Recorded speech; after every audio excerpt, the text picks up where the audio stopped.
16 जनवरी 2003 का दिन नासा के कोलंबिया नाम के एक स्पेशल स्पेसक्राफ्ट ने पृथ्वी से अंतरिक्ष के लिए उड़ान भरी। स्पेसक्राफ्ट कोलंबिया की ये 28वीं फ्लाइट थी और इसमें 7 लोग सवार थे। 16 दिनों तक इन 7 एस्ट्रोनॉट्स ने स्पेस में कई एक्सपेरिमेंट्स किए और फिर 1 फरवरी 2003 के दिन वक्त आया इन सभी का पृथ्वी पर वापस लौटने का। सभी एस्ट्रोनॉट्स बहुत खुश थे। सब कुछ प्लान के हिसाब से चल रहा था। विमान पृथ्वी के वायुमंडल में प्रवेश करने ही वाला था कि अचानक उससे संपर्क टूट गया और एक सन्नाटा छा गया। ग्राउंड टीम ने कुछ देर बाद बताया कि कोलंबिया अंतरिक्ष में ब्लास्ट हो गया। और दोस्तों, अगर आपने इस हादसे के बारे में नहीं सुना है तो चौंक जाएंगे ये जानकर कि इन 7 एस्ट्रोनॉट्स में हमारे भारत की कल्पना चावला भी शामिल थी। दोस्तों, इस प्रोजेक्ट में गई एस्ट्रोनॉट्स की टीम और ग्राउंड पर साइंटिस्ट की टीम सब अपनी फील्ड में एक्सपर्ट्स थे।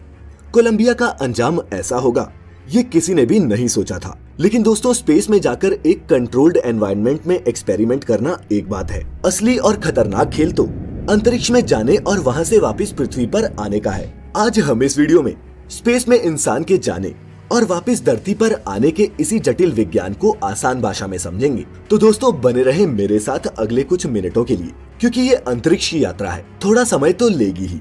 नमस्कार और स्वागत है आप सभी का द मिस्टिका लैंड की इस खास वीडियो में। दोस्तों, वैसे तो दिवाली पर रॉकेट की पूंछ पर आग लगाकर उसे दूसरों के घरों में पहुंचाने वाला हर शख्स ये बात जानता है कि रॉकेट ही वो व्हीकल है जिसकी मदद से स्पेस में पहुंचा जाता है। इसके अलावा अंतरिक्ष से जुड़ा जो दूसरा नाम हमें सुनने में आता है वो है स्पेसक्राफ्ट। अब आप कहेंगे कि स्पेसक्राफ्ट को अंतरिक्ष में जाने के लिए बनाया जाता है, तो दोस्तों फिर रॉकेट क्या होता है, या क्या ये दोनों एक ही नहीं है? नहीं दोस्तों, यहाँ कंफ्यूज होने की कोई जरूरत नहीं है। सबसे पहले तो आप ये जान लीजिए कि रॉकेट और स्पेसक्राफ्ट दोनों अलग अलग होते हैं। चूंकि स्पेस में एस्ट्रोनॉट्स स्पेसक्राफ्ट में बैठकर ट्रेवल करते हैं, रॉकेट को आप एक टैक्सी से कंपेयर कर सकते हैं और स्पेसक्राफ्ट को एक सवारी से। अंतरिक्ष में स्पेसक्राफ्ट का ही मेन काम होता है। इसी में एस्ट्रोनॉट्स और एक्सपेरिमेंट्स के लिए जरूरी इक्विपमेंट्स रखे होते हैं। यहाँ समझने वाली बात ये है कि अंतरिक्ष में जाने के लिए रॉकेट और स्पेसक्राफ्ट दोनों जरूरी है, क्योंकि जिस स्पेसक्राफ्ट में अंतरिक्ष यात्री को पृथ्वी से स्पेस में भेजा जाता है उसे रॉकेट के इंजन से ही जोड़ा जाता है और वही उसे अंतरिक्ष तक पहुंचाता है। इस पूरे प्रोसेस को और बेहतर तरीके से समझने के लिए पहले हम ये जान लेते हैं कि रॉकेट काम कैसे करता है। तो दोस्तों, न्यूटन का 3rd लॉ ऑफ मोशन कहता है कि हर एक्शन का इक्वल एंड अपोजिट रिएक्शन होता है। जैसे हम जब जमीन पर बॉल उछालते हैं तब बॉल जिस स्पीड से हमने नीचे मारी होगी उतनी ही स्पीड से वो वापस उछलती है। एक rocket 3rd law of motion के इसी सिद्धांत पर काम करता है। ढेर सारे फ्यूल के कंबशन से पैदा हुए थ्रस्ट का इस्तेमाल करके ही रॉकेट जमीन से उठता है। यहाँ आप एक और चीज समझ लें कि जैसा कि आप सोचते हैं कि वो लंबा सा गोलाकार यान रॉकेट होता है, तो दोस्तों आपको बता दूं कि हकीकत में रॉकेट सिर्फ एक तरह का इंजन होता है जिसका काम अंतरिक्ष तक अपने पेलोड को पहुंचाना होता है। पेलोड में कुछ भी हो सकता है, एक सैटेलाइट, साइंटिफिक इक्विपमेंट्स, अंतरिक्ष यात्री से लेकर स्पेस प्रोब भी। हवाई जहाज की तरह ही एक रॉकेट को भी काम करने के लिए ईंधन की जरूरत होती है। जब ईंधन जलता है तब उसमें से गर्म गैसेस निकलने लगती हैं। अपनी बनावट की वजह से एक रॉकेट इंजन इन गैसेस को नीचे की तरफ छोड़ने लगता है, जिससे एक थ्रस्ट या फिर धक्का पैदा होता है और रॉकेट हवा में उठने लगता है। दोस्तों, एक रॉकेट और एरोप्लेन के इंजन में सबसे बड़ा फर्क ये है कि एरोप्लेन को अपने ईंधन को जलाने के लिए हवा में मौजूद ऑक्सीजन की जरूरत होती है। वहीं दूसरी तरफ एक रॉकेट धरती के वायुमंडल के साथ साथ अंतरिक्ष और बेहद कम दबाव वाली जगहों में भी उड़ सकता है, क्योंकि इसका इंजन ईंधन को जलाने के लिए जरूरी ऑक्सीडाइजर्स अपने साथ लेकर उड़ता है। इसके इंजन को बाहर से ऑक्सीजन लेने की जरूरत नहीं पड़ती, इसीलिए ये कहीं भी और कितनी भी ऊंचाई तक उड़ सकता है। एक रॉकेट इंजन में 2 तरह के ईंधन या फिर प्रोपेलेंट्स का इस्तेमाल किया जाता है, लिक्विड प्रोपेलेंट और सॉलिड प्रोपेलेंट। लेकिन खास तौर पर एक स्पेस शटल में लिक्विड फ्यूल का ही इस्तेमाल होता है। मेन रॉकेट इंजन के अलावा इसमें बूस्टर रॉकेट्स भी लगे होते हैं जो इसे पृथ्वी की कक्षा से बाहर निकालने में जरूरी एक्स्ट्रा पुश देते हैं। चूंकि बूस्टर रॉकेट्स का इस्तेमाल पृथ्वी की कक्षा के अंदर ही होता है, इनमें सॉलिड प्रोपेलेंट्स का ही इस्तेमाल किया जाता है। फ्यूल खत्म होने के बाद ये मेन रॉकेट इंजन से अपने आप अलग हो जाते हैं और बाकी का रॉकेट अपनी आगे की जर्नी पर निकल जाता है। तो दोस्तों, अब मैं ये समझूंगा कि आप सब रॉकेट क्या होता है, कैसे काम करता है, ये समझ गए होंगे। अब बढ़ते हैं स्पेसक्राफ्ट की तरफ। दोस्तों, स्पेसक्राफ्ट एक हवाई जहाज की तरह ही होता है, जिसके अंदर अंतरिक्ष यात्रियों के रहने, खाने पीने और सोने जैसी तमाम जरूरतों के हिसाब से सारी फैसिलिटीज मौजूद होती हैं। स्पेसक्राफ्ट के आगे के हिस्से में उसका पूरा कंट्रोलिंग सिस्टम होता है, जहां से अंतरिक्ष यात्री उसे कंट्रोल कर सकते हैं। जैसे ही एक स्पेसक्राफ्ट अंतरिक्ष में पहुंचता है, तब उसका मेन रॉकेट इंजन भी उससे अलग हो जाता है और यहीं से शुरू होता है स्पेसक्राफ्ट का सफर, जिसकी कमान अब होती है अंतरिक्ष यात्रियों के हाथ में। इससे पहले पूरी नेविगेशन ग्राउंड पर बैठी टीम कंट्रोल कर रही होती है। अंतरिक्ष यात्री इस स्पेसक्राफ्ट को ठीक उसी तरह से चला सकते हैं जैसे कोई पायलट एरोप्लेन को उड़ाता है। इसके अंदर एडवांस टेक्नोलॉजी के सेंसर और मशीनें लगी होती हैं, जिनकी बदौलत ही अंतरिक्ष यात्री स्पेस में रिसर्च और एक्सपेरिमेंट्स परफॉर्म कर पाते हैं। दोस्तों, अब ये साफ है कि स्पेस ट्रेवल के लिए एक स्पेसक्राफ्ट और रॉकेट का होना जरूरी है। इनके बिना ये मुमकिन नहीं। लेकिन दोस्तों, रॉकेट को लॉन्च करने के लिए जिस तीसरे मेगा इक्विपमेंट की जरूरत होती है, वो होता है लॉन्च पैड। बता दें कि लॉन्च पैड वो प्लेटफॉर्म होता है जिसकी मदद से रॉकेट को आकाश की तरफ एक सीधी रेखा में प्रोजेक्ट किया जाता है। लॉन्च का ये प्रोसेस रॉकेट के पेलोड पर डिपेंड करता है। पेलोड जितना ज्यादा होता है, लॉन्चिंग की स्टेजेस भी उसी के हिसाब से प्लान की जाती हैं। लॉन्च होने के कुछ मिनटों में शटल पृथ्वी की कक्षा में प्रवेश कर जाता है, जिसके बाद रॉकेट्स पृथ्वी में वापस आ गिरते हैं। दोस्तों, आपको ये भी बता दूं कि एस्ट्रोनॉट्स पृथ्वी की कक्षा से ज्यादा दूर नहीं जा पाते। कई वैज्ञानिकों का कहना है कि अभी हमारे पास उस लेवल की टेक्नोलॉजी नहीं है कि हम खुद जाकर डीप स्पेस में एक्सप्लोरेशंस कर पाएं। इंटरनेशनल स्पेस स्टेशन एस्ट्रोनॉट्स के लिए एक होटल की तरह होता है, जिसमें कई मॉड्यूल्स, इक्विपमेंट्स और फैसिलिटीज मौजूद होती हैं। अंतरिक्ष में जाने वाले ज्यादातर एस्ट्रोनॉट्स अपनी रिसर्च और एक्सपेरिमेंट्स को ISS या फिर इंटरनेशनल स्पेस स्टेशन से ही परफॉर्म करते हैं।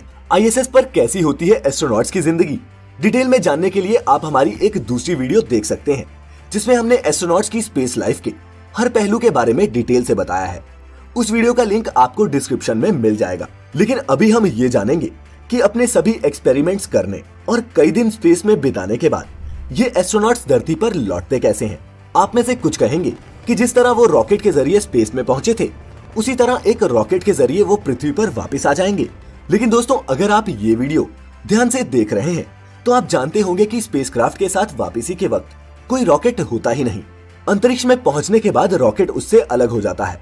तो दोस्तों, इस सवाल का जवाब है स्पेसक्राफ्ट। लेकिन ये प्रोसेस भी काफी खतरनाक होता है, क्योंकि वो लगभग 17,500 मील प्रति घंटे की रफ्तार से पृथ्वी की तरफ ट्रेवल कर रहे होते हैं। री एंट्री के लिए स्पेसक्राफ्ट पृथ्वी की कक्षा के चारों ओर चक्कर लगाते हुए धीरे धीरे पृथ्वी के वातावरण में प्रवेश करता है।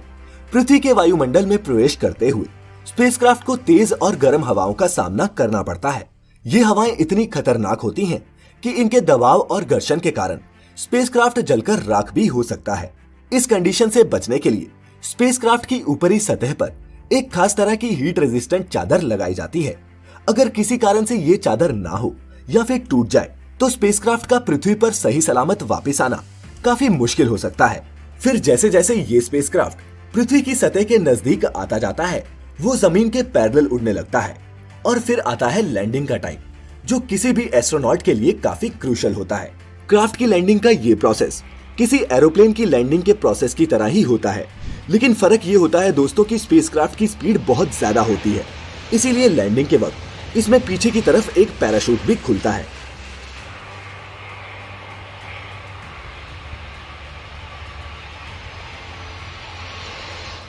और दोस्तों, इसी तरह पृथ्वी पर अंतरिक्ष यात्री वापस सही सलामत पहुंचते हैं। स्पेसक्राफ्ट की लैंडिंग भी एयरपोर्ट रनवे पर ही कराई जाती है और इस दौरान एरोप्लेन की तरह ही स्पेसक्राफ्ट के पहिए भी खुल जाते हैं। हालांकि मरकरी, जेमिनी, अपोलो और सुयोज जैसे कुछ स्पेसक्राफ्ट्स की लैंडिंग समुद्र में भी कराई गई थी, जिसे स्प्लैशडाउन कहा जाता है। लेकिन ये प्रोसेस अब कम ही इस्तेमाल किया जाता है, क्योंकि इसमें स्पेसक्राफ्ट के डूबने का खतरा बना रहता है, जो अंतरिक्ष यात्रियों के लिए घातक साबित हो सकता है। और दोस्तों, अगर आपने कभी ध्यान दिया हो तो स्पेस से आने वाली हर तस्वीर में अंतरिक्ष यात्री सफेद रंग के स्पेस सूट में ही दिखाई देते हैं। लेकिन दोस्तों, जब एस्ट्रोनॉट स्पेस के लिए रवाना होते हैं या फिर वापस पृथ्वी पर आते हैं, तब उन्होंने ऑरेंज कलर का स्पेस सूट पहना होता है। ऑरेंज स्पेस सूट को एडवांस्ड क्रू एस्केप सूट कहते हैं, जबकि सफेद स्पेस सूट को एक्स्ट्रा वेहिकुलर एक्टिविटी सूट कहते हैं। इनके पीछे भी एक खास कारण है। दरअसल ये दोनों ही स्पेस सूट अंतरिक्ष यात्रियों की सेफ्टी को ध्यान में रखते हुए डिजाइन किए जाते हैं।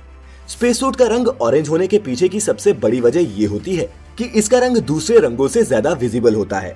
इस ऑरेंज सूट को स्पेस में जाते वक्त और स्पेस से वापस धरती पे आते वक्त पहना जाता है, ताकि अगर जाने या आने के समय कोई दुर्घटना हो जाए तो अंतरिक्ष यात्री को उसके सूट के रंग की मदद से आसानी से ढूंढा जा सके।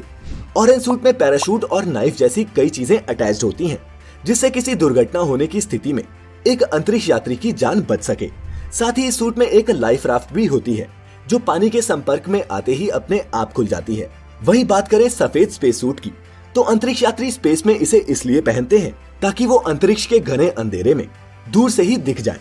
सफेद सूट काफी एडवांस टेक्नोलॉजी से बनाए जाते हैं। इनके बारे में और जानने के लिए ऊपर आई बटन पर क्लिक करके आप हमारी स्पेस सूट्स पर स्पेशल वीडियो देख सकते हैं। जाते जाते आपको ये भी बताते जाता हूँ कि ये स्पेसक्राफ्ट रीयूजेबल होते हैं, मतलब कि इन्हें बार बार स्पेस में भेजा जा सकता है। हालांकि कुछ सालों पहले टेक्नोलॉजी ने एक कदम और आगे बढ़ाते हुए एक करिश्मा कर दिखाया था, जब एक प्राइवेट स्पेस कंपनी स्पेसएक्स के मालिक एलॉन मस्क ने रीयूजेबल रॉकेट बनाने की घोषणा की थी। इसी कंपनी का एक पार्शियली रीयूजेबल रॉकेट फाल्कन 9 इतना सक्सेसफुल हुआ कि इसे देखते हुए इसरो ने भी इसी तरह के फुली रीयूजेबल रॉकेट्स बनाने की तैयारी कर ली है। कहने का मतलब ये है कि अब एक रॉकेट भी सैटेलाइट को उसकी कक्षा में स्थापित करने के बाद वापस पृथ्वी पर लौट सकेगा और फिर से काम में आ सकेगा। लेकिन उतना विज्ञान फिर कभी। आज आपने अगर कुछ नया सीखा हो तो इस वीडियो को एक लाइक और अपने दोस्तों के साथ शेयर जरूर कर देना।